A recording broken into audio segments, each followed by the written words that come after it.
This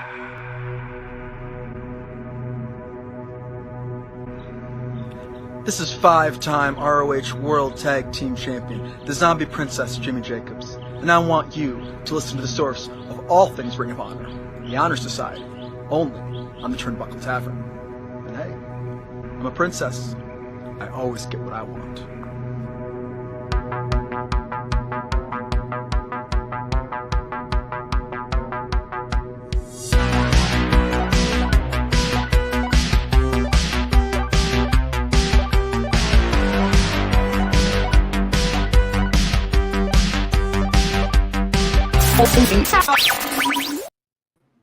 Welcome to the 7th episode of the Honor Society. I am here, the ace of the tavern, Stephen Acefield, with my two hosts filled with honor. We got Sneed in the house and Freens. What's up, guys? What's going on, fellas? It's nice to be back for another week of Ring of Honor. Again, I think we talked about it yesterday. Some days, some weeks, we don't know what we're going to be talking about, but this week we have a lot to talk about, even with no show. I'm excited. Absolutely, man.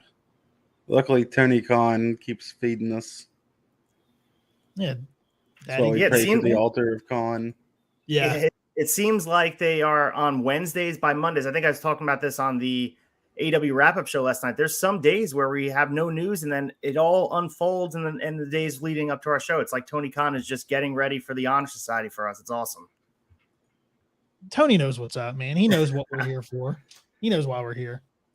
So before we get started, guys, let's take care of some housekeeping. And first of all, make sure you guys subscribe to Turnbuckle Tavern. Check out all of our streaming shows. We have the fucking GCW show live. Right now on a hiatus. We'll be returning on Memorial Day after their big show coming up at the end of May. We, of course, have Tuesday Fig Night and the Raw Down Fig Night. You guys can check out that classic episode at this point with Steve Ozer from Mattel. Wednesday, you can catch us all reviewing the AEW wrap-up show, Freems. Also, you have the OG Fig Kid, Mike Bellcaster. Last night was a packed house in there, so it was definitely an awesome show, good time. And Thursday, of course, we have here the Honor Society, talking about all things Ring of Honor. Make sure to leave a 5-star review and go to turnbuckletavern.com and purchase some of these awesome shirts. We have the Honor Society shirts in there, so why not get in there?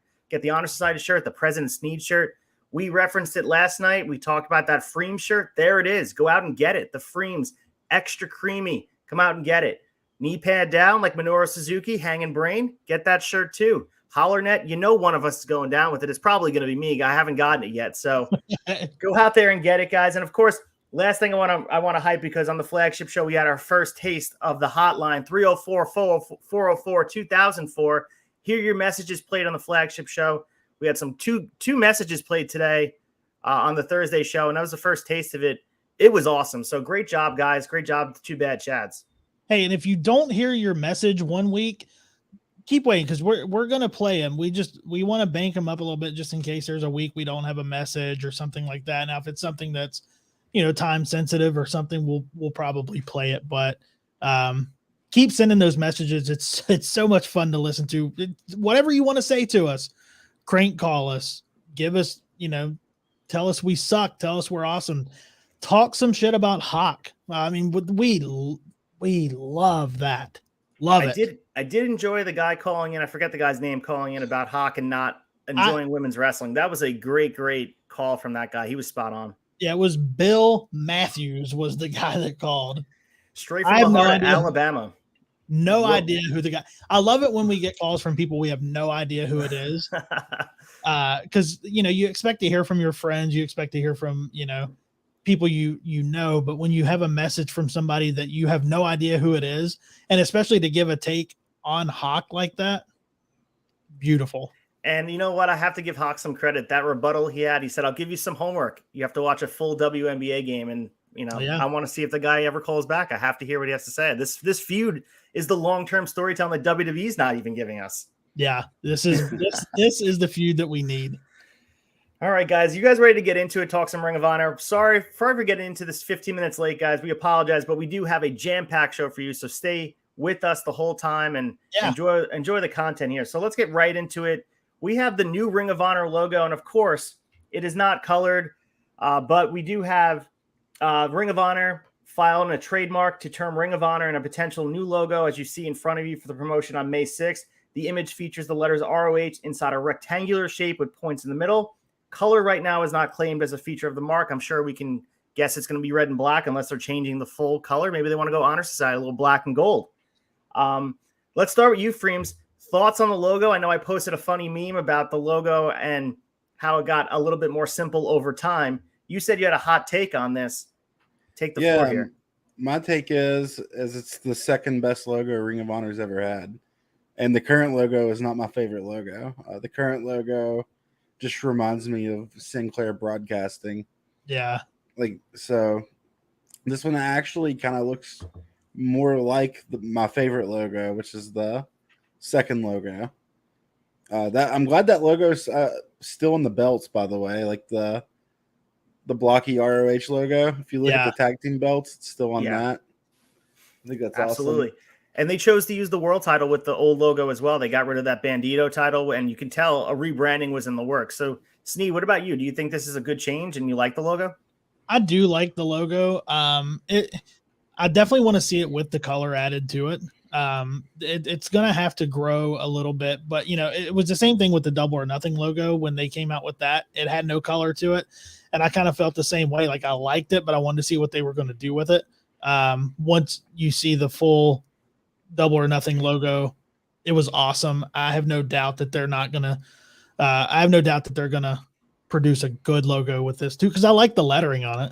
Yeah, it really reminds me of the TBS font. So maybe there's a deal in place to TBS having another hour of wrestling somewhere on there. Looks like TBS. I don't know. Very, very similar. You guys think red and black? It's going to be red and black? I think red and black. I would say, the first thing to pop in my head is red and black. You can see it's two-toned. If you look closely, there's a darker gray and a lighter gray. So you would imagine that would be two-toned in the middle, and then you'd have the colors like transparent. I don't know. I do like the logo. It's clean. And I think a big thing, they want to separate themselves. I think, Freems, you touched on it.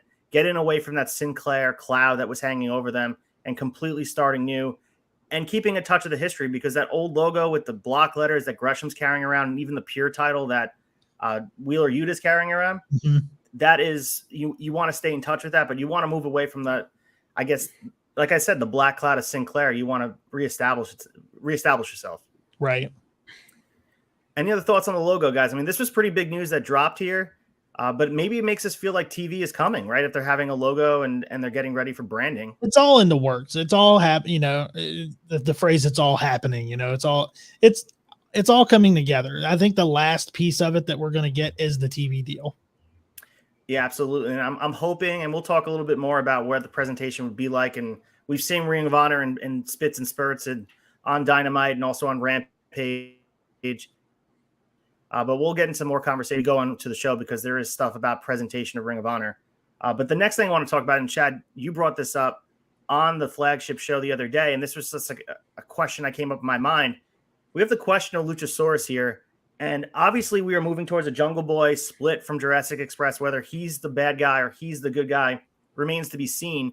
Christian would be splitting from Jungle Boy, and we're going to get probably a Jungle Boy singles run, which leaves Luchasaurus out in the cold, I would say. And you guys had said on the show, there's no place in the AEW roster for him. Had me jogging my mind. He's a big guy that can work.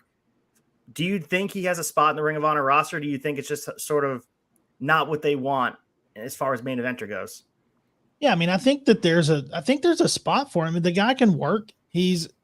Obviously, he is a draw with his look. I mean, he's going to get kids in. The kids are going to love the look of Luchasaurus. As a big man, I've said it 100 times. He's probably one of the best big man workers today. The guy's phenomenal. He can do a standing shooting star press. It's amazing. So I do think that there is a spot for him. I don't think there's, I think it just depends on how it shakes out. I don't think there's a spot on AEW, so I think Rampage or ROH would be a good spot for him. If he was the main event, do you think that's a downgrade for Ring of Honor, or it would just be a re-showcasing? Do you have to change the character or the look a little bit? You'd have to change the character, but I don't. Oh, sorry. Yeah, I do feel like you're going to have to change his character because he growls. I mean, like that's it. Like, or put him with someone else. I could see him doing that in AEW or Ring of Honor. Yeah, teaming him up with another person. It'd be kind of cool to see them team up with a more heelish person. I think that could be interesting. Give him an edge to him, make him a monster, you know? Well, we're going to talk about him in a little bit, but maybe Jake something. Yeah. Jake something. You know who else I could honestly see him teaming with is the Dark Triangle. Yeah. I could totally see him running around with Pentagram and Ray. Yeah, maybe if you take away the mask and change them, not take it away completely, but change it a little bit. Obviously, we saw the progression of Kane. I compare Luchasaurus to Kane, and I know it doesn't have the dark origins of Kane, but in essence, it has. I mean, it's a dark origin story, but it is silly when you look at it on paper that this main event guy is wearing a mask and all that. So you have to suspend belief with Kane. With Luchasaurus, you could put more of a realistic spin on his character and make it that he doesn't growl like Freems mentioned. He just has the mask. He is more of a lucha type of wrestler. You guys mentioned Death Triangle. He fits perfectly with Pentagon and Phoenix. Have him just go out there and be a big lucha wrestler. I mean, I would be here for that. I think that would be actually something that would work for him. I would enjoy it. Yeah. But you know what? My main thing for Ring of Honor, and we've talked about this week after week, I don't want them to take a guy who is being shipped away from AEW because he doesn't fit or he's not a main eventer there. They need to find someone who's on an equal playing ground. So you don't want to just be, we were going to fire this guy, but he's going to be shipped here. So you need to have, I don't know, maybe some building up of Luchasaurus over time as a singles wrestler in AEW before you move him over. Because it has to make sense. The perception is everything. You don't want it to look like a minor league promotion. I think that's always the risk you take by sending a guy over there. Yeah, I don't see how he just fits in Ring of Honor as is any more than he does in AEW. He doesn't. There has to be either way. There has to be a change with him. If he's going on a singles run, there has to be a change. The only reason why people are even saying maybe Ring of Honor is because they don't know what Ring of Honor is doing yet. They don't know if there is space, if there isn't space. We don't know what that landscape looks like yet. But I could almost guarantee you it doesn't look like giving Luchasaurus airtime. Well, whether it's right or wrong, I picture him in the old Ring of Honor. I could just see him in the Sinclair Ring of Honor, and whether that's a good or a bad thing, for me he fits there. And if that's the aesthetic we're trying to move away from, maybe you don't want him there. But he's such a talented big man. It would be a shame to watch him go somewhere else. But I think you guys mentioned on the flagship, Impact would be certainly somewhere he would thrive. I was getting ready to say that's what I was getting ready to bring up. Is that I think when I think of where he can go and where he would shine, Impact's the first place that pops into my mind. Do you think the gimmick holds him back, though? Do you think he has to get rid of this dinosaur gimmick to be a main event world championship contender? I mean, I don't think so. It's really hard for me to. Yeah. Good. No, I mean it's tough. I can't even picture him as a main eventer. No, I don't picture him as a main eventer at all. Even with a gimmick change. Yeah. He's a good worker. I think he has a good look. He has a good look. His moveset's believable. He has good presence on camera. He was a celebrity prior to wrestling on Big Brother, so he has some stock. And I'm not saying he has a huge name. Austin Malillo, on Big Brother, that doesn't hold that much weight in 2022, but he is used to being in front of the camera, and he's a good-looking guy too. It's not like he's under a mask for any other reason, and a smart guy. He's a master's level educator, so he's good on the mic. He's just not giving the chance to. I'd be all about a complete rebrand. I'd like to see it, to see what we get with it, because he's such a good worker. Yeah. He's a good hand. So I keep getting stuck on those matches. Like when he gets the hot tag in any of these tag matches, he's the highlight in matches that include the Young Bucks or include Ray and Pentagon. How is he the highlight in these matches? There's got to be something there to tap into if they just find the right place for him. I agree. So with that, let's move on to, you mentioned Jake Something before, and we saw Jake Something take on Jay Lethal on AEW Dark, which aired on May 10th, 2022. So let's touch on Jake Something. We saw him dip his toe into Impact for a little bit. He was trained at the Ring of Honor dojo. Had a cup of coffee there. He's a young guy with a good look. Being used as an enhancement in AEW, but that doesn't really mean much right now. Do you think there's a spot for Jake Something here on the Ring of Honor future roster? I have a feeling that's why he's even being shown right now. Yeah, that's what I was going to say. I don't think they'd have Jake something over there, especially going against Lethal, if they didn't have something in mind for him. Yeah. And it was pretty impressive. I thought he actually held his own. It wasn't a squash match by any means. At the end, obviously, Jay Lethal stood tall because Satnam Singh and Sanjay Dutt got their comeuppance, but I was pretty impressed with him. I thought he had a really good, great match. The match was awesome. Yeah, I probably wouldn't have watched the match if they both weren't on the card, and it made me watch Dark, and I was seriously impressed because I'm used to WWF primetime level matches on these cards where it's just like squash match. You have a star beat some unknown local jobber. It's not worth watching, but every once in a while they pull out the stops. You guys have to like check those match outs for free on YouTube. Yeah.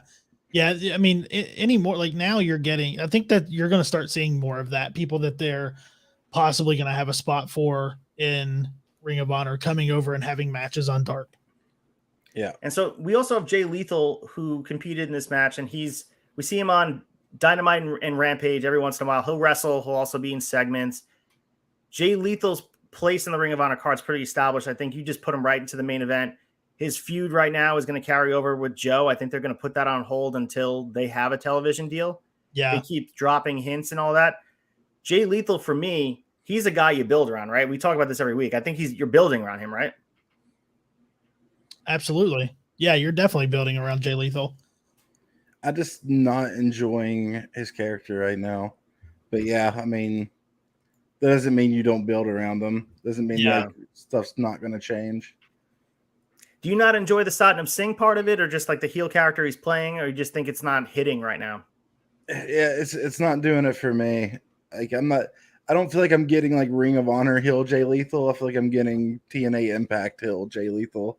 Right. And there's a huge difference there. We have to make definitely a discrepancy between the two, because Jay Lethal, if you haven't seen Jay Lethal, we have recommended some matches during honorable mention, guys. You need to go out and check out his run in Ring of Honor, because he was good in Impact, and he had a good spurt there with the Black Machismo and all the stuff he was doing there. But in Ring of Honor, that's where he really got to start there, and he was killing it. Matches with Punk, matches with Danielson, all in the early 2000s. He was something there, and I think he still has a lot to give to the business. He's shown that so far. Well, let's get Ric Flair in there to have a match with him. Let's do Flair and Jay Lethal in a match and have Flair come place. Oh my, yeah. Well, if Flair had his way, I think he'd want to be a part of the new Ring of Honor if he had his way. That guy, he listen, you can't kill him. He will not go away. Yeah, did you guys see the video of Flair taking bumps from Jay Lethal the other day? I did, yeah. Hey, yeah. Flair has the best working punch in the business right now. Flair's working punch is better than anybody's in the business right now. He was trained in a different era. Him and Jerry Lawler, it's a different. I mean, you can go with the Rock and Roll Express. They're still working. They're not on television, but those guys' working punches are really good too. It's just Ricky Morton's still out here delivering Canadian destroyers to people. So yeah, maybe we'll get them in the new Ring of Honor. Why not? Right? They're on their farewell tour. Exactly. Last stop against FTR. How about that? All right. So let's move on to the next match over here. We had John Silver defeating Tony Deppen on Dark Elevation, which aired the night before the Dark. Really, I want to touch on Deppen here. We talk about him a lot on GCW. He's had a great run there. Former television champion in Ring of Honor. He's someone that has really, he's a guy that you can get excited about. We haven't seen a lot from him in AEW. He's been backstage. They've been you find him in the dirt sheets. He's in there in the whatever, just lurking back there. We finally saw him in action. This was his debut. What are your thoughts? I mean, are you guys familiar with his GCW work? I know we talk about it a lot in the GCW show, but you guys have seen him in those matches? I haven't watched. I've watched a few of the a little bit. I haven't watched full matches, but I did go back. What still the honorable? That's right. Look, Tom can't take it away from us, man. I still got it over here. They can't take it away. You can't take it away. No, I did go back. Like I kind of did a little bit of a deep dive on Tony Deppen. So I did watch some of the GCW stuff. So I've just been trying to go back and learn, because the match with Silver was great. And it made me want to go back and look at what he's done with his Ring of Honor TV Championship run and how that came about. But I think the stuff's great. He speaks for himself. Yeah, Tony Deppen, to me, and we're talking about we're building a hypothetical roster. It's like we're doing a fantasy draft here. I don't think you start a Ring of Honor. I mean, you had to have brought him in for a reason. You see a lot of these guys lurking on Dark and Elevation, biding time for a television deal. I would love to see this guy right in the mix of important things in Ring of Honor. Yeah. Freems, what about you, man? I'm hollering that in a little bit. I don't know what's going on with my computer. Oh no, You guys hear me? I can hear you. I can hear you great. It may be on my end, but it looks like the Holler Net is trying to strike again. Make sure you guys go out and purchase that shirt. Let me just show you the shirt one more time. Holler Net shirt. Buy it. It's officially our shirt now, guys. I don't think we've had an episode yet without the Holler Net having We've had an issue. We've had an issue every time. Yeah, but that's okay. Knock on wood, mine's running strong right now. You are crushing it right now. You are crushing it. Full disclosure, I had my apartment flooded yesterday. So we're working against the elements here, but the internet's going. Yes. What was the question again? I was just asking your opinion on Tony Deppen. We were just fantasy booking here about Tony Deppen on the roster for Ring of Honor. He has been showcased in a big way in GCW. Why not in Ring of Honor? It's another one of those things. Like, would it bother me if Tony Deppen was in Ring of Honor? Of course not. But I don't even think that with the way that I would book Ring of Honor, he wouldn't be at the same level that he was in his previous Ring of Honor run. I want people better than Deppen in there. Okay, that's fair. And then you got to raise the bar. I agree with you. Yeah, but I think Tony Deppen's raised his game since his time in Ring of Honor. His time in GCW has been amazing. And I know that Chad and Bellcaster can both attest to that. They talk about him glowingly every time he's involved. So I've been impressed. They showed a different side of him as well. I've enjoyed going back and looking at his body of work, like going back and looking at what he's done, like especially with his TV championship run. Yeah, I enjoyed it. I enjoyed what I saw. I think he's a good worker. I just think he's boring. I don't know. Sorry. I mean, look. This is why we're having these discussions, because once we get into the thick of the shows, we're going to be talking about the results. When I think of Ring of Honor, I think of personalities, man. Your Samoa Joes, your CM Punks, your Claudios, your your Colt Cabanas, Smarty Skirls. Like, I just don't think Deppen's what I picture. Like, his Ring of Honor run, even though he held a belt, isn't memorable to me. He doesn't stand out to me. I know people probably give me shit for it, but I feel the same way about Keith Lee. I'm starting to agree with you. I think I agree with you on Keith Lee. Yeah. But well, we may be talking about Keith Lee in depth here, because I feel like he's coming over here as well. And whether we like it or not, I think he may be a big force here.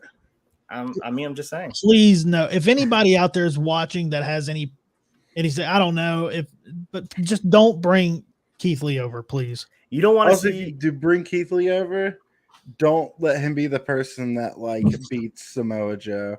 That'll piss me off. I would love to see the two of those guys going at it, though. I mean, such agile, big guys, man.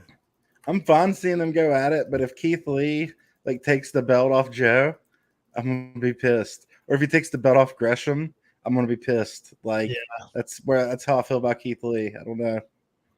Fair enough. I'm sure we'll get the FTW belt or whatever the fuck. I'm sure we'll get deep into that if he ever joins the Ring of Honor roster. But for now, we'll leave it in the hypotheticals. But just want to mention this quick. Wheeler Yuta defended the Ring of Honor Pure Championship they did a bulk taping on May 1st. He defended the title against Josh Briggs, a former TV champion. So he was able to defend the title. The match hasn't aired yet, so we will wait to see it. They filmed a whole bunch in Orlando. Shout out to old school WCW filming in bulk. But my question for you guys, do you think it devalues the Ring of Honor brand having a championship defended on such a meaningless stage? Is it sending the wrong message to have these titles and the Ring of Honor brand be on Dark Elevation or Dark? Ring of Honor doesn't even have a show yet, so no, I don't think so. That's where I stand with it. Doesn't bother me at all. With them not having a show, getting any type of shine right now is, I think is good. Do you think they should use those shows right now? Maybe. Yeah. Do you think they should use these shows right now to continue to press through and be like, all right, we're going to dedicate half the show to Ring of Honor to show off our guys under the Ring of Honor umbrella? Or is that too much for you guys? I think that's too much. I want to see the roster being unveiled on the Ring of Honor show. I don't know. Yeah.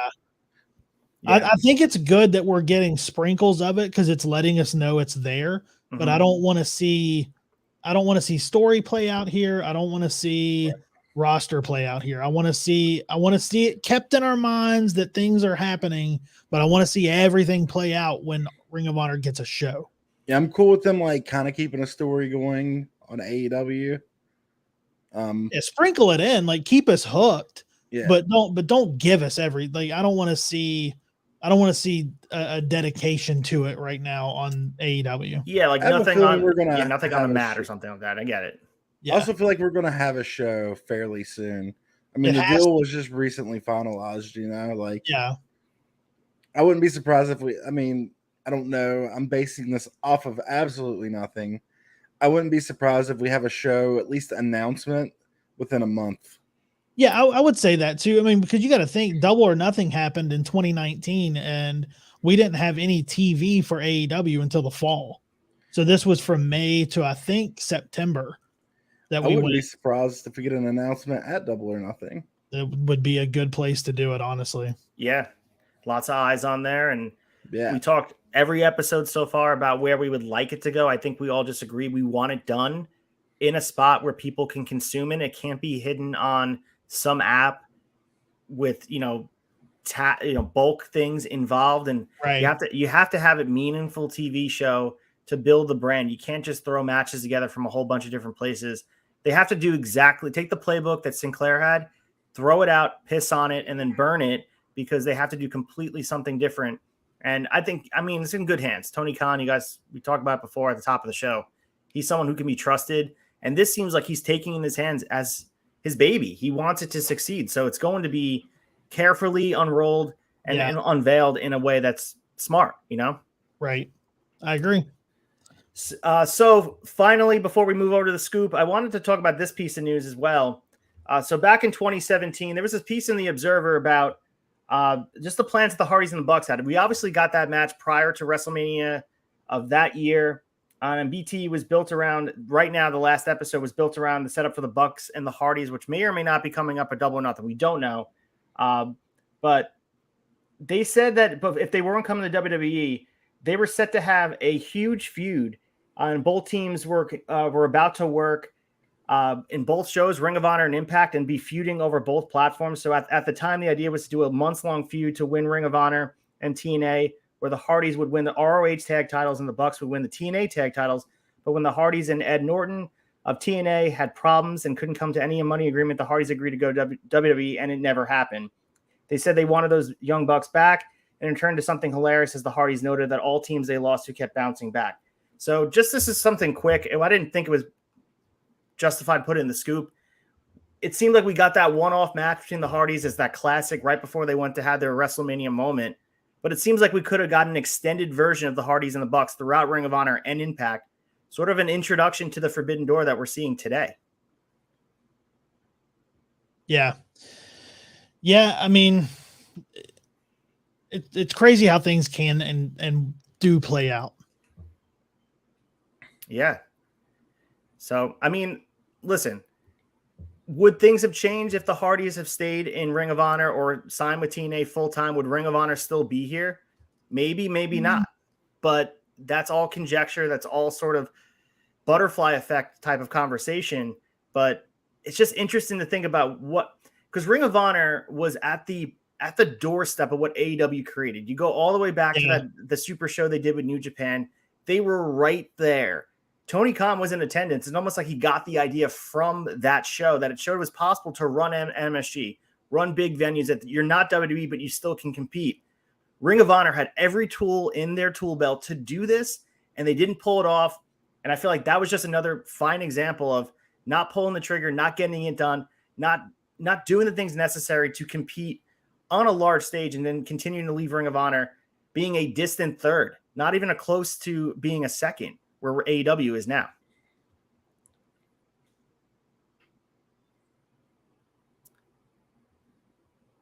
Uh-oh. Did I freeze? No, Sneed did. Oh, no, we lost Sneed. He looked like he was deep in thought. So, Freems, take the lead on that. Ring of Honor dropped the ball big time, right? Yeah, and I blame Sinclair for that more than I do anyone at Ring of Honor, you know? No, I agree with that too. I mean, I have the poster on my wall, the G1 Supercard with Jay White winning the title. We talked about him versus Okada. New Japan was showcased in a huge way. Ring of Honor should have been able to use that platform to take it to the next step, and they weren't able to. AEW was almost the one that took the jump, and then all of a sudden we saw a year later, we saw All In, and then there we go. It was a challenge by Cody Rhodes and Dave Meltzer on Twitter that started all of this buzz, and here we are right now talking about Tony Khan rebirthing Ring of Honor. So just interesting to talk about, man. Yeah. Again, like a big part of it is Tony Khan's got the money, and he believes in his product, so he's not afraid to spend the money. Yeah, man. Ring of Honor, especially towards the end, just constantly dropped the ball. And they kind of got screwed out of some stuff too. Like no one could have seen the Marty Scurll thing happening. We could do a whole episode on that and talk about Marty Scurll and how that screwed them up too, because they put all their eggs in that basket thinking he was just as valuable to the elite as the Bucks were to AEW, and Marty was going to be like an equal piece to them. And they picked the wrong guy. They backed the wrong horse, and it completely blew up in their face. Only because though, like you couldn't, like, because without knowing what we know now, like he does seem like the right guy. Absolutely. For me, he was the budding star. You saw him on those shows. He was the most over guy. You got the guy you got the crowd singing his theme song. You got the rub from Okada. I mean, this guy was, people forget, he was the guy in the elite. And I mean, Hangman Page at one time was an afterthought. Marty was the guy who was supposed to be, 1A to Kenny Omega. So it's wild to think about where he can't even have his comments open on Instagram, and he can't get a booking in North America, and rightfully so. You know what I mean? Like he made his choices, he did his stuff, and that's on him. But Ring of Honor, they have to be like, God, we couldn't have picked Hangman. We had to go. We gave the world to Marty out of everybody. Crazy. Yeah. Well, you know me, I'm not afraid to call Scurll a scumbag. And fair enough. It's a fair statement. I'm just, as a business as a business move, out of like the 6 or 7 guys you could have used to give the Booker title to, back the truck with the money into your driveway, you picked the wrong guy. I mean, it's just like the wrong guy. So let's move into the scoop. I'm hoping Sneed can pop back in here, but let's talk about the news that you wanted to get to. I'll let you take the lead on it when we get there.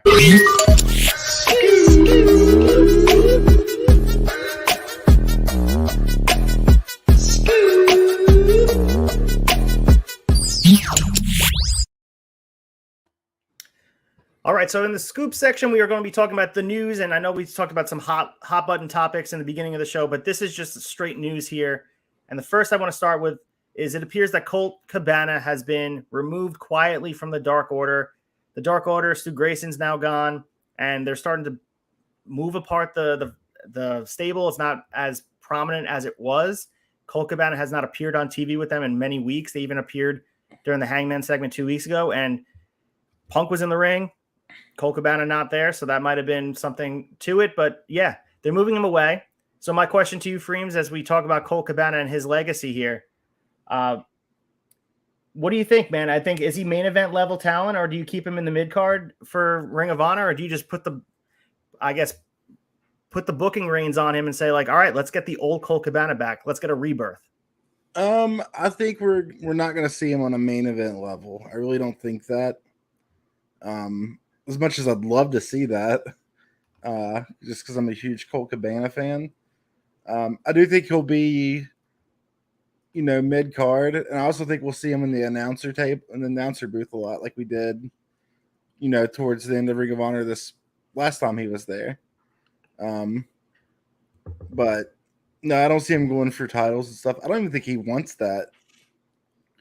Yeah, the only thing I would like is I would want, if possible, a tag team reunion with CM Punk. If like everyone could put their differences aside, a tag team title run with the two of them would, for me, reignite the Ring of Honor tag division. Like, who better to take the titles off of FTR? That'd be amazing.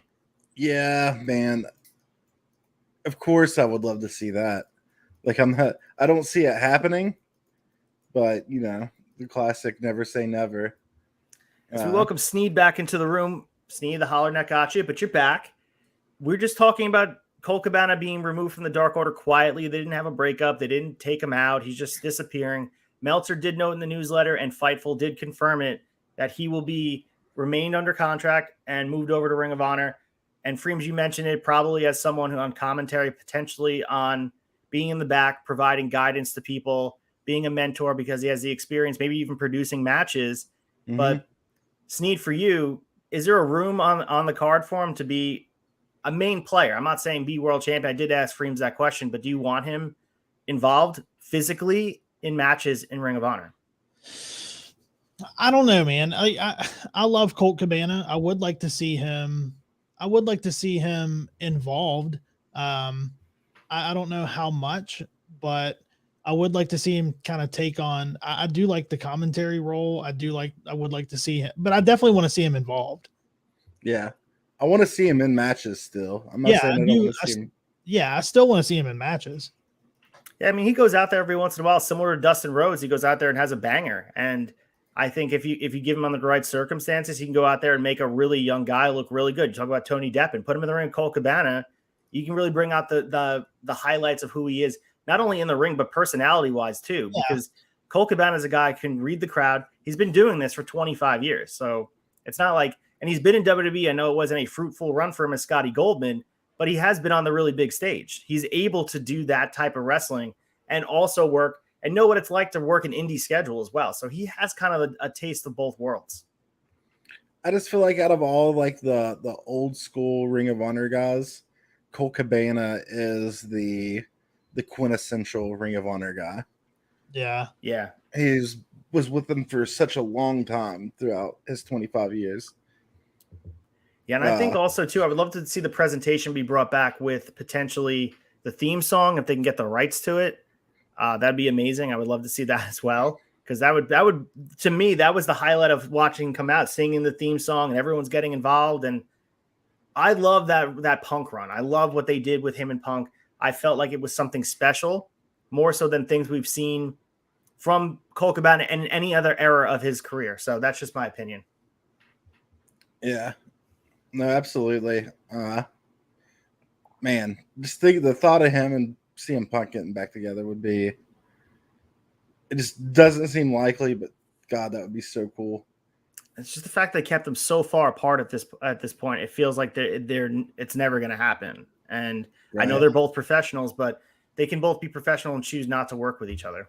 That's just the state of their relationship, or lack thereof, I should say. Yeah, what I was saying on the wrap-up show is, I don't think, because it seemed like there was an insinuation that he's getting moved to Ring of Honor because of his issues with Punk. And I think CM Punk and Colt Cabana both are big enough professionals for that not to be the case. Yeah, I don't think that would be the case. No, I agree. Yeah, I completely agree with you there. I just think, I don't think he was moved from there, but I think it was strategic not to have him involved in the segment, because why put him there? Because everyone's going to be asking the question. Everyone knows the history. He's not in America right now. Right. He's filming the Rock show, right? I mean, the Young Rock, right? Yeah. So I would say that probably had a lot to do with him not being there last night either. Truly. And I think, but out of respect to both guys, they probably wouldn't want them in the same ring, because we would all be having the same conversation. Like, did you see them interact? Everyone be dissecting it, when meanwhile the beef may be squashed. Maybe they've just been very cordial, but the conversation would be much different if they had an interaction if they did.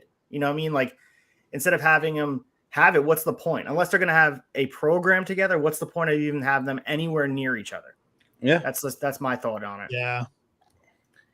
All right, so let's move on to the next thing. And we had, this was new, so I wasn't able to get a graphic here, but Brody King appeared on Wrestling Observer Live. And he just, again, was talking about Ring of Honor, and he was pretty much just talking about how he was a little bit jealous watching his friends go to AEW and thrive, specifically guys like Darby Allin, watching them be a part of something. So he signed on long-term with Ring of Honor prior to them obviously having financial issues. He was one of those guys that Ring of Honor backed. So he was involved with Ring of Honor before AEW got started. He felt like, he didn't say in these words, but I'm dissecting here, so paraphrasing, he felt like he made the wrong decision and watched AEW take off, be the hot commodity, while Ring of Honor was sort of stagnant with Sinclair.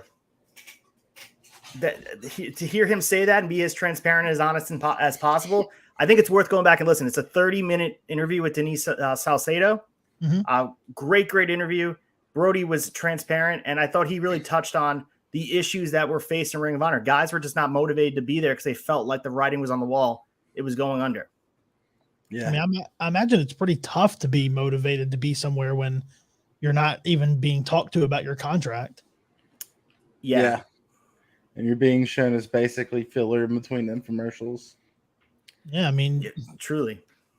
Yeah, you get between Ron Popeil and Flex Seal. Yeah. You get some Ring of Honor.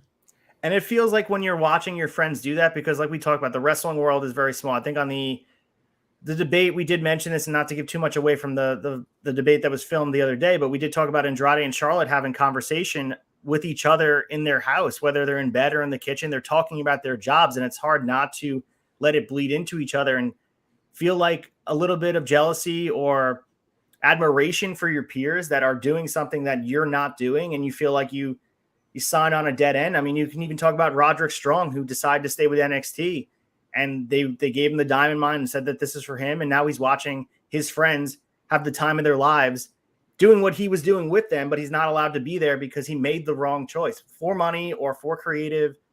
It just has to suck a little bit. And I thought Brody was the most honest, because everybody else won't say it. Everybody else will say, oh, you know what, whatever.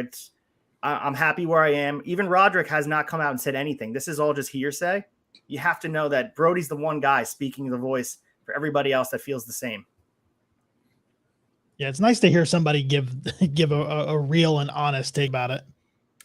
100%. And that's the thing with Brody. I think we talked about House of Black, and we talked about Judgment Day and whatever, and the authenticity. Brody King is who he is. Like, that guy is who he is. I love him as a performer, but I also feel like a part of his personality comes through on the screen. And that's like to me, the most meaningful characters on a television show are guys that you feel like a piece of them on your TV is who they are. And I feel like Malachi and also Brody, that's who they are. That's the guys they are. And even in interviews, he is a nice guy. He's not, practicing witchcraft during the interview, but it seems like the big guy he is, I don't know. I just feel like he's so authentic. Yeah. I mean, even to the point where, recently he had him and Darby Allin they were at a concert together, and he body slammed him off the stage into the pit, Yeah. Yeah. That's an awesome video. Stuff like that. Like, that's when you get that authenticity from somebody, and that's something that I can connect with somebody. I connect more with somebody that I feel a little bit of authenticity from. I think we need to add that to our intro. We need that video. So Chad, if you're watching, we need Brody King throwing Darby with black and gold in the background being tossed in. I think that needs to be part of our intro.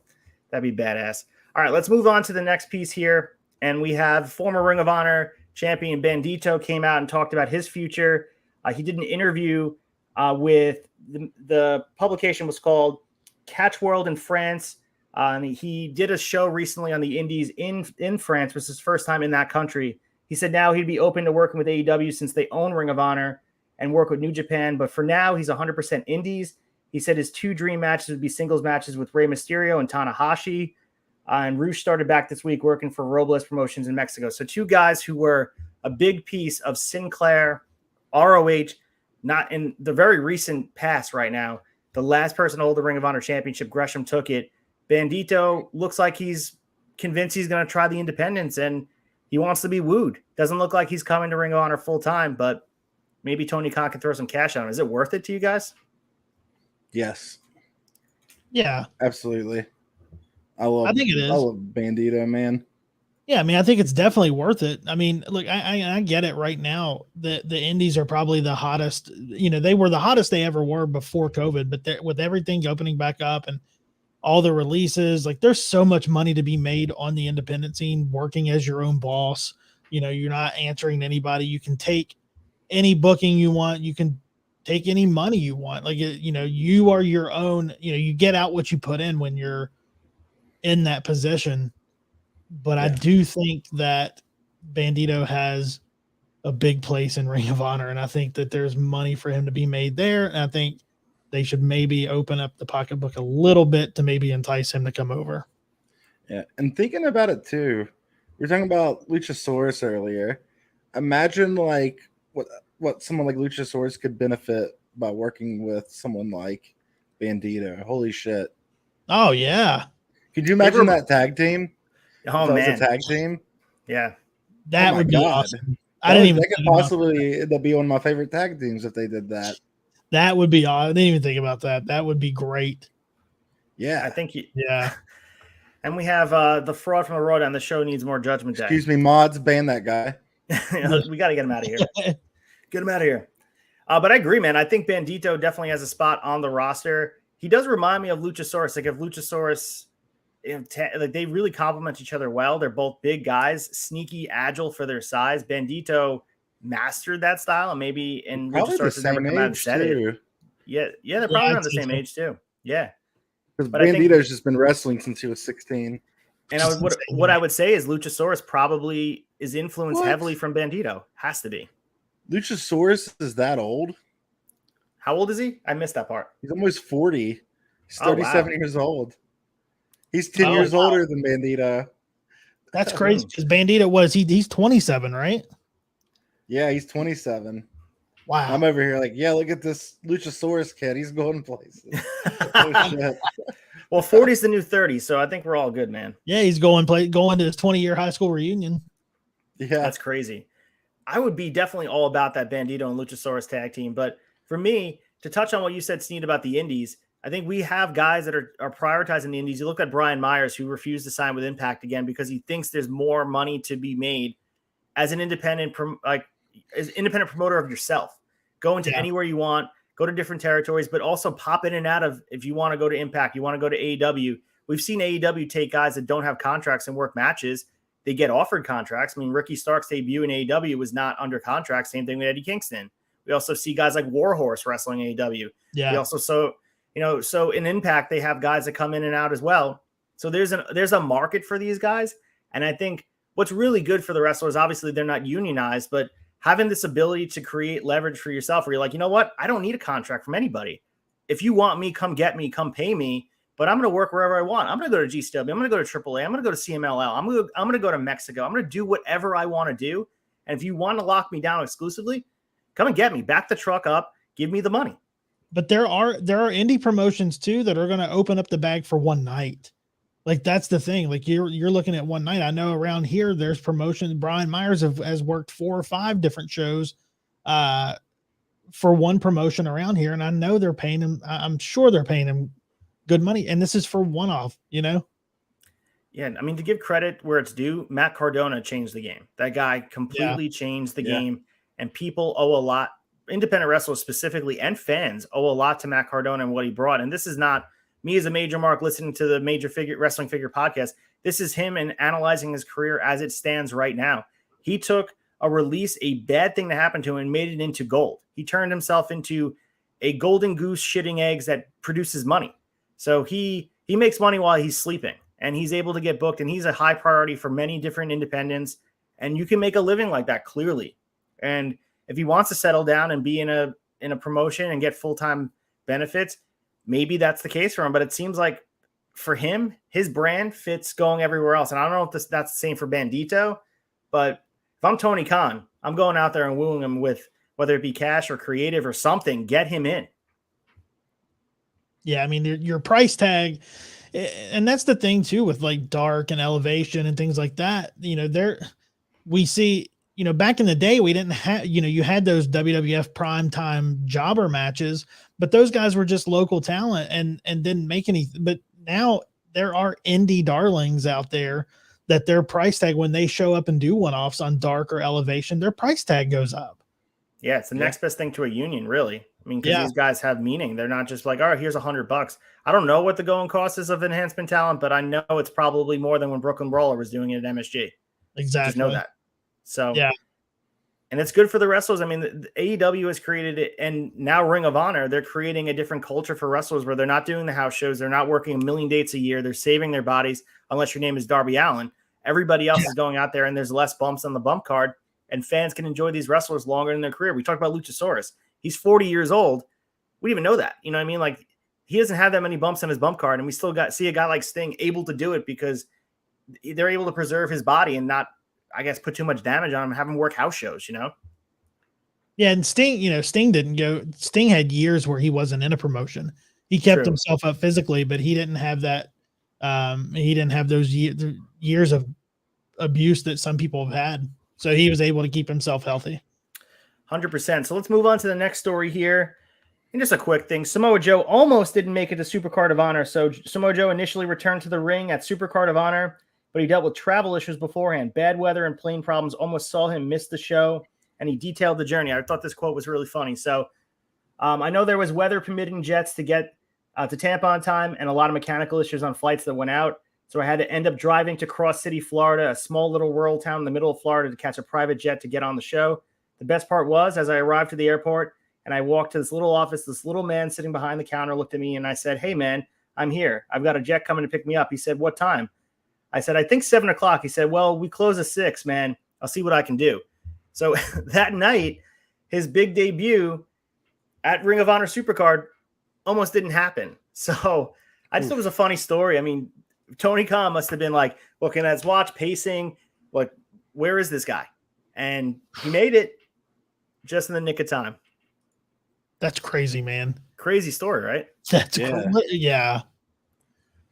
I mean, you could have shot a different angle at a different time and had him get it, but I think Supercard of Honor wouldn't have the same feel if he doesn't show up. So it's almost like you can't fix weather issues and health issues or whatever gets in the way. But if he didn't show up, I don't think we look at that show as highly touted as we do. I think that moment just was the cherry on top of an ice cream sundae.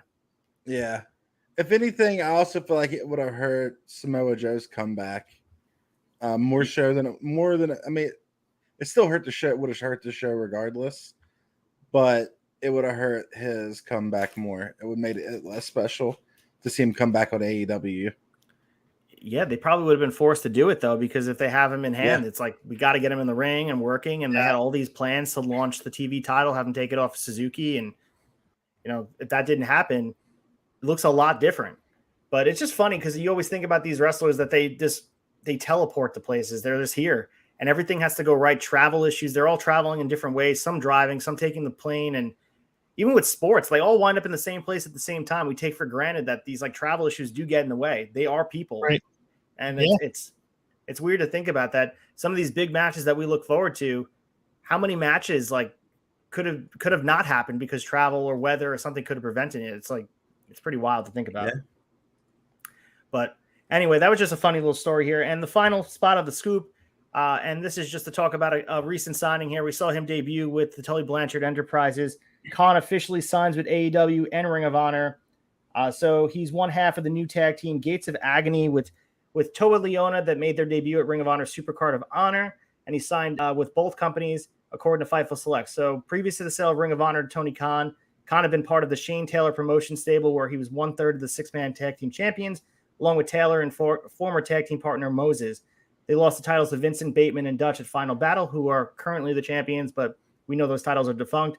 Since Ring of Honor shut down temporarily on Final Battle, Khan has made appearances on AEW Dark. So we saw him quickly. We saw him in AEW Dark. We have Tully Blanchard at the helm of this. You said, Freems, on the AEW Wrap-Up Show, you could see him regaining the 6-man championship if they make it exclusive to Ring of Honor. If you were the one booking, what is your expectation for a guy like Khan when they get off the ground running with the Ring of Honor television? God, it's another one of those things. It's so hard to predict without knowing the landscape yet. But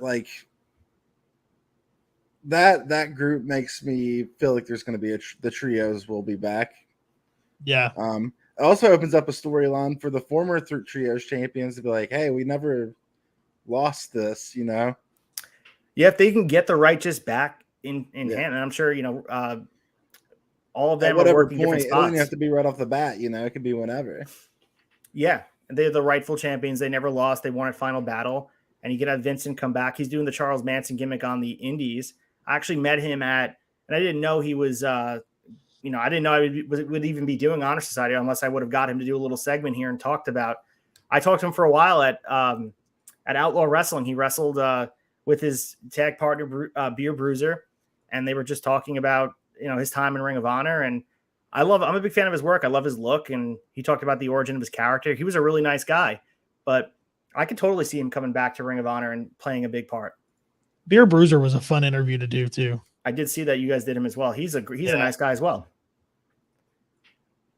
So yeah, I mean, the thing is with Khan, kind of an expected thing. He's been working dates with them, so we knew this was coming, but he feels like the first signing that's officially Ring of Honor. I mean, I guess you could say Joe is officially Ring of Honor, but he has that AEW tinge to him.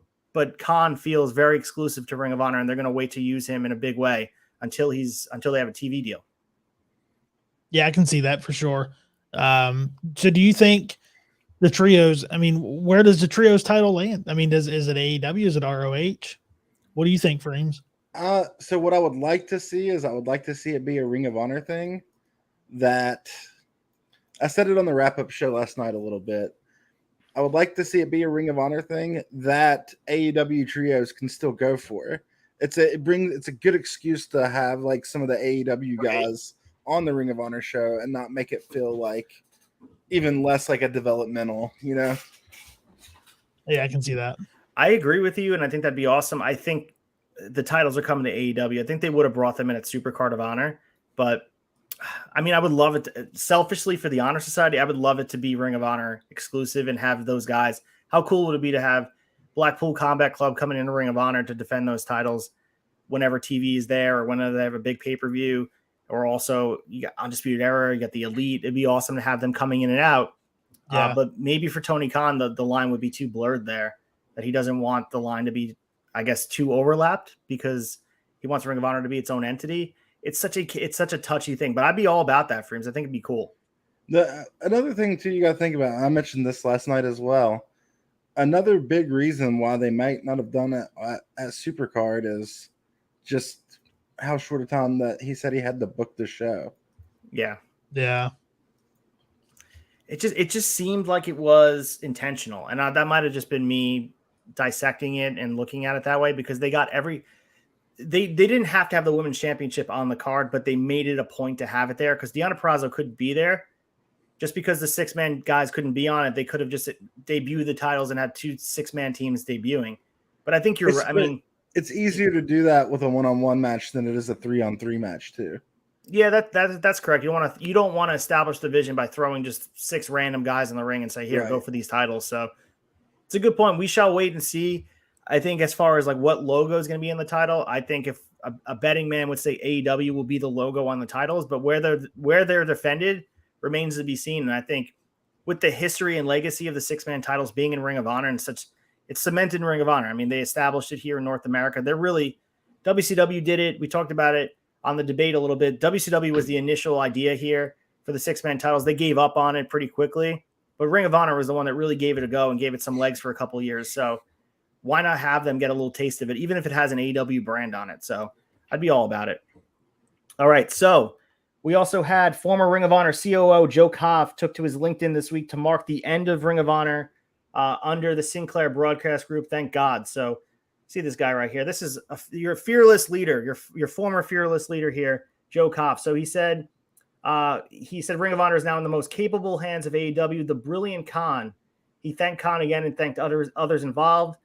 And he just went through the history. What started with a dinner with Carrie Silkin some 12 years ago ended with an episode 552 of Ring of Honor Television, which aired recently across Ring of Honor Network. So if you want to check it out, go and check it out. Not really worth it. It's more sort of like patting himself on the back, patting Tony Khan on the back. Nothing really meaningful. But we're putting the bow here on Sinclair, saying goodbye and good riddance. I mean, you want to pat yourself on the back for episode 552. How many meaningful episodes did you have? I mean, anyone can string together just compilations of matches that you filmed over the course of 3 weeks. Good riddance. You guys had something in your hands and you screwed the pooch. Awful. So goodbye, Sinclair. Goodbye.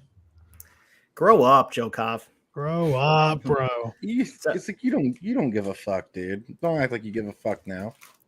You never did before. Why now? Right. I just can't imagine having that in your hand and the history you had. You have the streaming platform. You had the ability to show old. I mean, they used to put stuff on YouTube, their Instagram and their Twitter page. And any other social media was pretty much vacant. They would post every once in a while.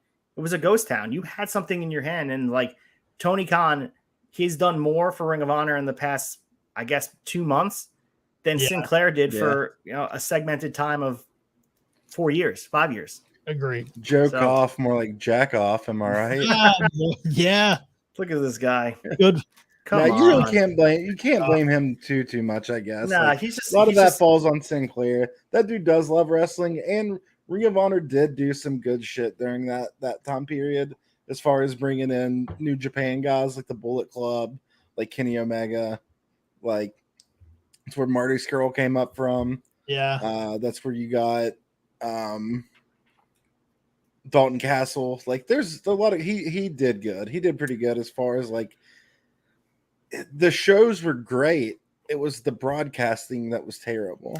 That's what I'm upset about. I'm more upset about like the quote, patting yourself on the back, like episode 552. What'd you do? That's like you guys for Turnbuckle Tavern. We just string together episodes of every different show we do here on the flagship and just putting it out on Thursday mornings. That wouldn't be the flagship show. Yeah. You go out there and put original content out that has meaning and it has relevancy to what's going on in the wrestling world today. You don't just toss in, oh, here's a segment from the Honor Society. Here's a segment from AEW Wrap-Up Show. Here's a segment from October from Raw Down. Enjoy. And it makes no sense. So, good riddance, Sinclair. Yeah, all right. Absolutely. Last thing on the scoop here. I know we had a long one here, and I told you guys we had a lot of news. So we had last week's Dynamite, which obviously not this week on Long Island. We had last week from May 4th. AEW booked the smaller Chesapeake Employers Insurance Arena where Ring of Honor often ran. So instead of the larger Royal Farms Arena that they did the first full gear pay-per-view, they sold out with 4,535 total and 4,300 paid. So this was a small arena, has a Ring of Honor feel to it. I wouldn't say it's quite their Hammerstein Ballroom or their ECW arena, but this is the closest thing they had to it. Baltimore was the home of Ring of Honor, the birthplace. I've been there for a show. So the Bucks and the Briscoes go out there and tear the house down. Just kind of interesting. And I know they did do the main event with Mercedes Martinez and Deonna Purrazzo in Ring of Honor. And I know that, I mean, in Baltimore, that was intentional. You know, that was intentional. Tony Khan has a nuanced feel for history and buildings that have a legacy. And we saw throughout his booking. But yeah, I mean, for me, that was the home for Ring of Honor. I mean, maybe Ring of Honor, the Ring of Honor that we just saw pass away. Yeah. Maybe not Ring of Honor from 2003, but the Young Buck Ring of Honor, the Marty Scurll Ring of Honor, that's where a lot of the moments took place in that arena in Chesapeake. So, yeah, just wanted to share that with you guys as well. Any thoughts on that? I don't know what else to add to it, really. I think it's pretty cool. Yeah, I mean, it's a cool thing to do. It's a cool kind of nod to, you know, to let them understand, make people understand that you know the history. Any type of show like that's booked in that kind of environment is always nice too. Yeah, and I think we saw a lot of it during the pandemic era of wrestling. We saw Jacksonville become the Daly's place, become the home for AEW. ECW Arena is synonymous in Philadelphia for ECW's big moments. I guess MSG in the 80s and early 90s for WWE. So arenas have certain auras to them. When you're in big arenas, it feels like something. It would be cool if they ran this building for big moments in the new Ring of Honor. Yeah. Especially the buildings like that, like just the architecture of the inside of it gives it this, it plays a part of the character. Like it's got character. Like that balcony section there on the side. You know what I mean? Like, right. It just beautiful building. Makes it feel special. It also is the spot where the first time ever in the NCAA tournament that a 16 seed beat a number 1 seed, I think a couple years back, that is UMBC. I think I was reading some history on the arena. So not a big college basketball guy myself, but a very fascinating little history of that building. So I'm a big building nerd. I love where moments take place. And like, even with, I'm a big baseball fan. When you go to stadiums, it's weird to think about what took place on this field. And when they tore down Yankee Stadium here in New York, I was distraught as a kid. Cause like all the moments and all the people that played in that stadium, it just, why would you do that? And with wrestling, it's the same thing. You watch shows. It's like, it's weird to watch like this is where WrestleMania 6 took place. Like, and you watch them run a show that it's really cool. And I think for me, it doesn't get noticed enough in wrestling. I feel like it does in the indies. In the indies, possibly, yeah. Like people talk about the the Hammerstein Ballroom, stuff like that. Hammerstein Ballroom. Yeah. Tomato. MSG. Well, yeah. Like the ones you mentioned. Yeah, and I just think it's cool to have a home base. You have somewhere to go home to. As Sneed probably has some more holler neck going on. I'm just going to remove him for a sec. We thought we had him good, but let's move on to top honors, where we'll be talking about, and we don't have any matches really to talk about. It's just about something you liked about Ring of Honor being presented this week. So let's move on to top honors.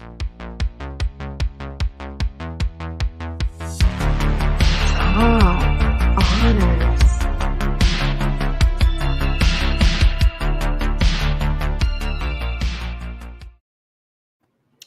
As I mentioned, this segment will be for when we have the full card. We talk about our favorite match of the week or favorite segment.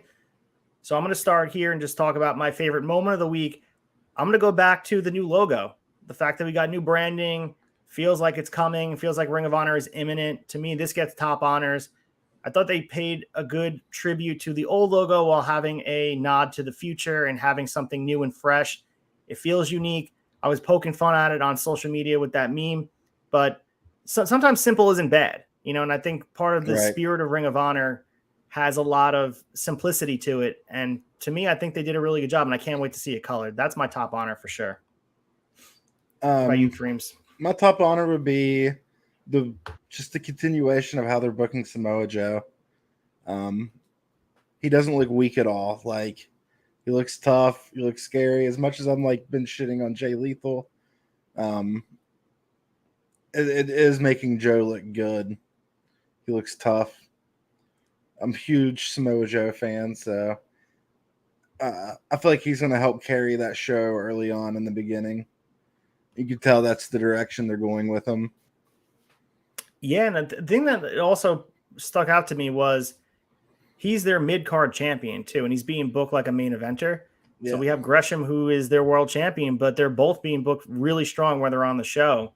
And I think that's important, too, because you don't – just because television title was on Minoru Suzuki, and he's a legitimate badass, but he doesn't have the same standing in the Ring of Honor pecking order that a guy like Samoa Joe would have. So having the TV title on him – not a lot do. Yeah, he is the guy. So having he's probably him, like a top 5 of all time Ring of Honor guy. 100%. And I think having the TV title on him just makes it not only legitimate, but also it takes it to the next level. It's almost above the TNT title. If you really, it's probably above the TNT title right now, just by who holds them. Scorpio Sky versus Samoa Joe. Who are you taking? Right. Yeah, that's actually a really good point. People react to Joe definitely more strongly than they do Scorpio Sky. Yeah, so I think they're doing a really good job. I agree with you. I think that's someone that they've done a really good job of bringing him in, not overexposing him. He doesn't wrestle every week. Should be interesting to see how they book him in the Zone Hard tournament.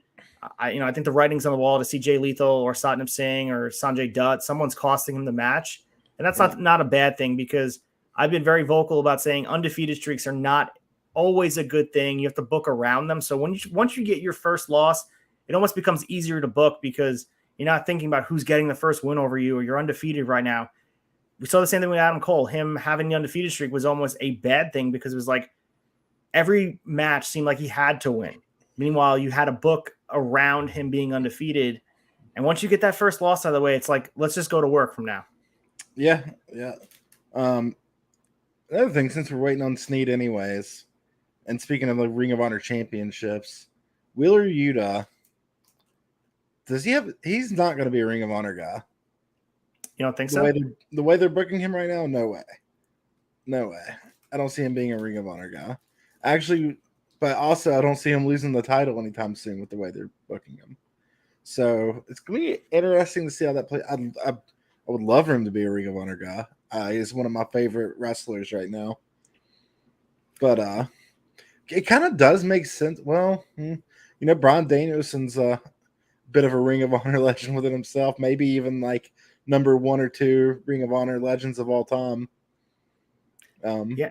Yeah, I think you're probably right, but I think the way they're going to be booking Wheeler Yuta once they have a television deal will be good insight into how Ring of Honor and AEW will collaborate. So Yeah. if Wheeler Yuta is going to be the pure champion on Ring of Honor television, but appear with a Blackpool Combat Club on AEW television, we know there's going to be a huge crossover. That's the thing.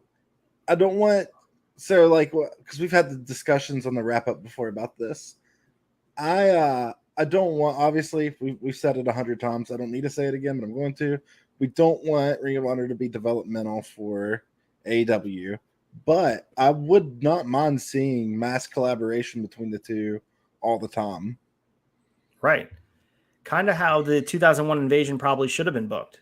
Yeah. It didn't have to be an invasion. It could have just been both working parallel.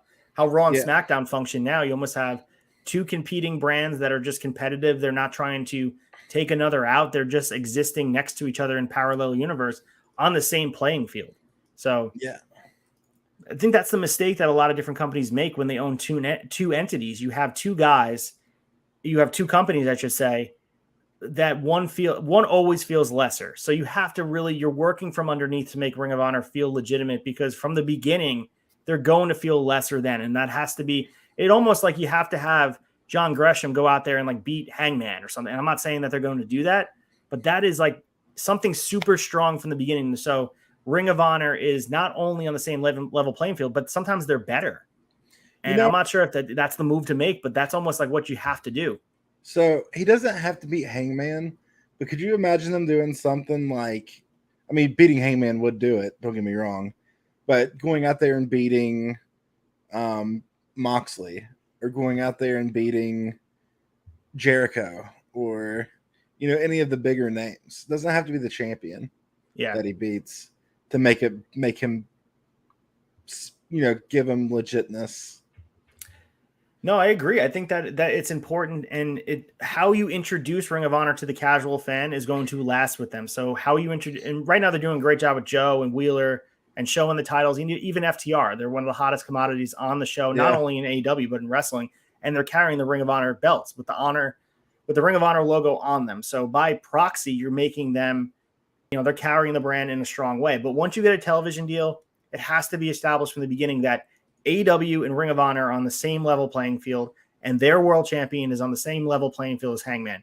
Maybe it's not a match. Maybe it's a segment where John Gresham gets the better of Hangman, or eventually Punk, if Punk's champion. There has to be something where you have both in the ring and they both exist, and John Gresham gets the better of him. And I think that's a tough pill for people to swallow, because Vince certainly couldn't do that with the WCW championship.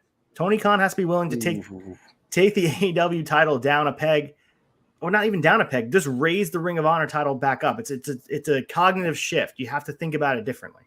You know what? You just made me think about. I'm not even going to say there's a good chance. At this point, it's probably highly likely that we're going to see CM Punk in a Ring of Honor ring again. Yeah. Because obviously you saw the dog collar match. He still has love for Ring of Honor. It's like, yeah, highly likely. Well, Tony Khan came out and he was asked directly about Bryan Danielson and CM Punk wrestling. And then someone had said, do you want him, will he wrestle Bryan Danielson in a Ring of Honor ring? He didn't say no, but he didn't say yes. And I think if CM Punk had if he had his way, I just feel like it would be someone, it would be very meaningful. I want Punk Joe 4 in a Ring of Honor ring more than Punk Danielson, man. 100%. That would be, dude. I would pop so hard. That's how you launch the brand. You know what I mean? Like that's how you sell the first pay-per-view. Guess what? You're getting Punk Joe for whatever, the AEW championship or for the TV champion. Put something on the line. And I mean, people are honestly, going to buy the pay-per-view. Yeah, you probably would have to put something on the line for the newer fans, I guess. But to me, just nothing on the line at all. CM Punk, Samoa Joe 4. It's just in my head, just like, damn. No, absolutely. You show the compilation, you own the footage now. Yeah. People can go back and watch. And I think a big piece of this is finding a place and a home for all that footage and going back, and you can go back and watch old Kevin Steen matches, old El Generico matches. You can go back and watch Joe's original matches. Punk, the benefit is endless for AEW. And if you want to start a streaming service, content is king. And you have obviously a couple of years of AEW pay-per-views and TV shows. But on top of that, you have 20 years of Ring of Honor that you can just add to it. and we ripped on the television shows, but those pay-per-views are legendary. And then, unless you are someone who collects the DVDs or the tapes, you don't have access to them right now. And I think if you just start a streaming service, whether it be called AEW or Ring of Honor or just a mix of both, that alone has a huge, huge benefit to wrestling fans everywhere. So looks like Sneed's not coming back for our honorable mention, but I think we should get to there. We should go home here with the honorable mention. You ready for that? Ooh, yeah, I kind of forgot to pick one, but I'll pull one out of my ass. I got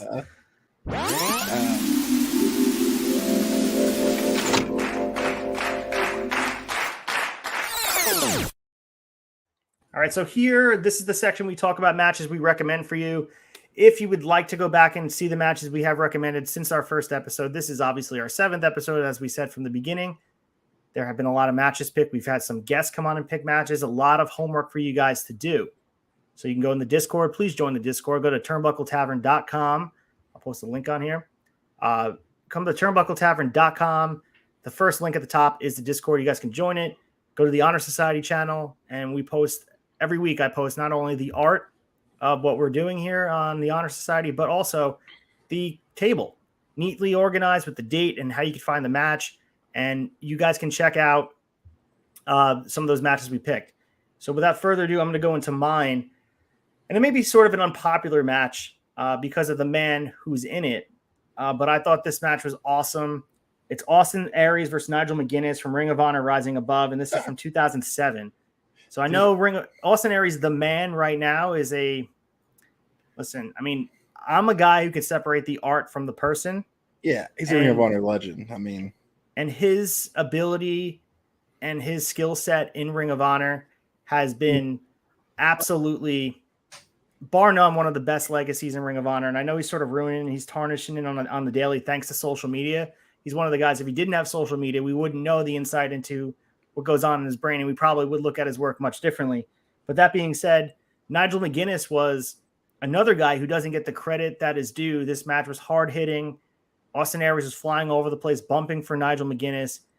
Nigel, to me, is what WWE wanted Sheamus to be all this time, and they just couldn't get him to be at that level. Nigel was hard-hitting, a brawler. This was everything you wanted more from Nigel McGuinness, and this guy held his own for long Broadway-style matches with Bryan Danielson. I mean, he went out there, and he every bit was working the match, wasn't being carried by any means, and injury cut his career short. He wound up being the announcer, and I believe NXT UK. He was involved with WWE for a bit. I know that he was on a documentary. They did a documentary on the network about him. But his career definitely never got going where it should have been. And I think he was one of those guys from Ring of Honor that could have taken the next step because he had the look, he had the ability. Ring of Honor, I mean, injury cut him short. But this match, to me, if you want to get a taste of what both these guys are capable of and what 2007 Ring of Honor was about, go check it out. So again, it was Austin Aries versus Nigel McGuinness at Ring of Honor Rising Above from December 29th, 2007. Welcome back to the room, Sneed. Yeah, had to do a restart. Everybody just got real laggy, and I couldn't see anybody's mouths moving. So, all right, well, just a restart. Perfect time. And do you have your honorable mention ready for us? I do. So, like I talked about earlier, I went back and did went back and looked at Tony Deppen, and it's a very, very modern, very recent match, but I went back and looked at his ROH TV Championship run. And he had a match. It was Tony Deppen versus Dragon Lee from Best in the World 2021. And I like the setup for it because it had just come off the heels of a triple threat match that happened the week before, where Dragon Lee and Tracy Williams and Deppen went at it, and Deppen rolled up Tracy Williams, and Dragon Lee just kind of stood there and watched it happen. And everybody was, wondering why he didn't break it up when he was just standing there. It made him, because he didn't break it up, it made him the number one contender. So he got the match the next week at Best in the World 2021. And that match was awesome. He did a Cannonball Destroyer on him from the outside, and they did if you listen to the flagship show, you know how I feel about German suplexes, but they traded German suplexes, and it was just the whole time just had me captivated. But I just wanted to go back and look at his matches and his run and learn a little bit about Deppen. So I picked that match. Awesome match. That's a good choice. Freems, you got one for us? I do. Had to think about what criteria. Sneed, I forgot to pick one, so had to come up with one real quick. I recently remember on the flagship, you guys were talking about my boy Roderick Strong. You're talking about him incorrectly, and I didn't appreciate it. So I feel like I need to give you a history lesson, give you something to go back and go check out. Go back and watch 2011 Roderick Strong, Davey Richards cage match. Oh, what was the name of that fucking pay-per-view? The center stage. Look at you, right off that wrinkly brain. You got it in. He dug deep in that wrinkle. I saw it happen. Pulled it right out. Roderick Strong, Davey Richards, center stage, steel cage match. Watch the build up to it too, and you'll see why I want Roderick Strong in Ring of Honor. I think that's where he belongs. I don't care if he's in AEW or not, whatever. I would gladly accept him with open arms in the Ring of Honor, and even to be a top guy there. I could see him being a champion in Ring of Honor. I'd prefer him in Ring of Honor over AEW. I think he's a legacy guy, but also still you want to base a work rate around a guy. He's the guy you go after. I mean, we haven't seen the best of Roderick Strong in a long time because they don't allow him to do it in NXT. He's just kind of floating there doing whatever. And it's a shame. Yeah. We talked about that with AJ Styles a little bit. Like you took the fire out from him. He's working a very formulaic, and I think Sneed, you said it's color by the number style. And Roderick Strong is guilty of that, guiltier than anybody. I can't blame him. AJ Styles is being a good boy, doing what he has to do, so he has a place to work when he's ready to retire. That's what he's doing. Yeah. Yeah, same thing with Shinsuke Nakamura. I mean, they're all just guys that are just like, all right, I grinded for the longest time. I might as well just cash my paycheck and coast it out. Coast it out. And like, I'm not blaming the guy, but I'm saying so you can't blame him. You can't blame him, but I am disappointed because I would love to see Shinsuke at the tail end of his career doing something a little bit better. Same thing with AJ, same thing with Roderick. But that's us as fans sitting here and talking about it. It's not my body that's taking a beating. So, great choices of matches, by the way, guys. I was a big fan of that. And again, you guys can find all those matches in the Discord. I posted on the table. I updated. Do your homework. Check it out. Fill in the gaps between Ring of Honor television right now. We're doing a better job of stringing together the history of Ring of Honor than Sinclair was able to do. So make sure you guys go back and check it out because it's worth checking out. We wouldn't present it to you if it wasn't important. So, and it always has some relevancy to what's going on today. Damn, I'm good. I found the match. I was right. Oh, yeah. Center stage. Can you post it in the Discord? Yeah. I'll post it in the Discord. Perfect. That's a T-shirt. I couldn't figure out what it was. With a quote on it. Damn, I'm good. All right, guys. So we are approaching the 1 hour, 25 minute mark here. So let's hit our final handshake and get our shit in.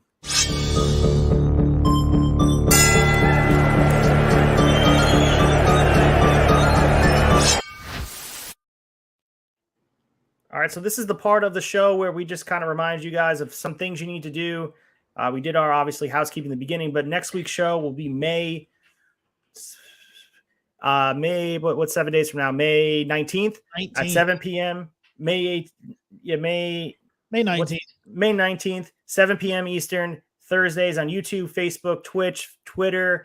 Find us live. We'll try to get on here 7 p.m. But if not, stay with us, 7:15. We'll be around. We'll talk Ring of Honor. We're not going to leave you hanging. We'll May 19th.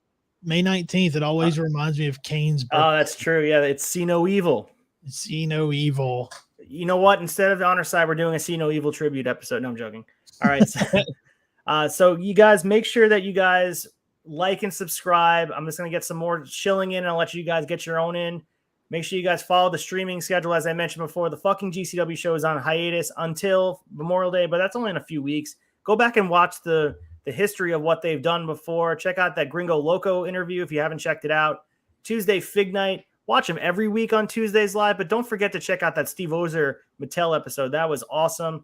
they actually broke some news in there about ruthless aggression and some elites and all that stuff. So I won't give you guys the details. Go out and check it yourself. We also have those frauds on the Raw Down, breaking down all things WWE. Their new champion, Tom, OG Fig Kid, has taken the title from me. And I think I'm not invited back to Raw Down, but I'll find my way back because I have President Sneed in my pocket. Wednesday, we have the AEW wrap-up show, and that's Freems Bellcaster, and we also have OG Fig Kid as well, but you never know who shows up. I showed up last week, or I should say yesterday, and also Nick Storm showed up. You don't know what kind of people will be in there. We also had we had an OFG, old fat guy, BMX. That was Bellcaster's friend. Follow him on Instagram. He was awesome on there as well. Thursday, you found us here at the Honor Society. We have to add to the graphic. Shot of Nostalgia will be airing tomorrow. We'll be talking about WCW 1996. Don't forget to check that out. Like and subscribe. Send a review in. Buy a shirt, guys. All these shirts are so awesome. Go to the prowrestlingtees.com/tavern. Those are the shirts you can get. Don't just buy our shirts. Buy any Turnbuckle shirt. Support the show. It goes a very long way. If you leave a 5-star review, we'll send you a sticker. Just remind us. And don't forget to call the hotline. It will be on the flagship show, 304-404-2004. Hear your message played on the flagship show. We're bringing back wrestling hotlines all over again. Freems, get your shilling in, my man. Yeah, real quick too. I'm sad you lost your title. I'm glad Tom got it, but let's face it, predicting a WWE pay-per-view is like predicting what are the first 4 numbers, 1, 2, 3, 4. So the fact that they can't figure that out on their own show, man, that's just telling. They have to bring in people from. They have to bring in the AEW fans to go in and figure it out for them. The Ring of Honor fans. Yeah. But yeah, twitch.tv/Freems. We get real debaucherous over there. I go live usually right after Honor Society, and I stream Sunday, Monday, Tuesday, Thursdays. So sweet. Check it out. Yeah. Just don't forget who we are. President Sneed Honey. Or as I like to call him, Psst. Yes. PST. PST. Yeah, no, just, Ace, you went through everything, but just make sure the turnbuckletavern.com, you'll find all your tavern needs there. I think you did it. You did a wonderful job shillbillying for us. I appreciate that. And again, I want to shout out the flagship show. You guys always rock it. I look forward to it every Thursday morning. You guys can find it where all podcasts are found: Apple, Spotify, any audio. Just type it in, turnbuckletavern.com. You'll find the audio version of it. Check it out. You got Call to Hockey. You got Freems' top 5 list. That was a great list. We had the top biggest 5 list, man. If you're a student of the game of wrestling, that's what you need to really be checking out. Learn something from me, okay? Because I will teach you the right way to think. Things that you thought were subjective, I will show you how they're objective. And if you want, whenever you hear the, you know what's happening. Yeah. If you want to have a little degenerative effect to your brain, you can listen to the Hawk segment right after. So that also is involved. So, you get a little bit of everything there on the flagship show. Absolutely, man. That's all we got for you guys. We've been the Honor Society. This was a fun episode. A lot of news. We will be coming back to you live Thursday next week. You only can catch us here streaming live, so make sure you catch our faces. You don't know who's going to show up. You don't know who's going to talk about Ring of Honor. And we don't know what kind of news we're dropping next week. That's the beauty of this show. So I've been the Ace, the President Sneed Tunney for Freems. Abide by the Code of Honor.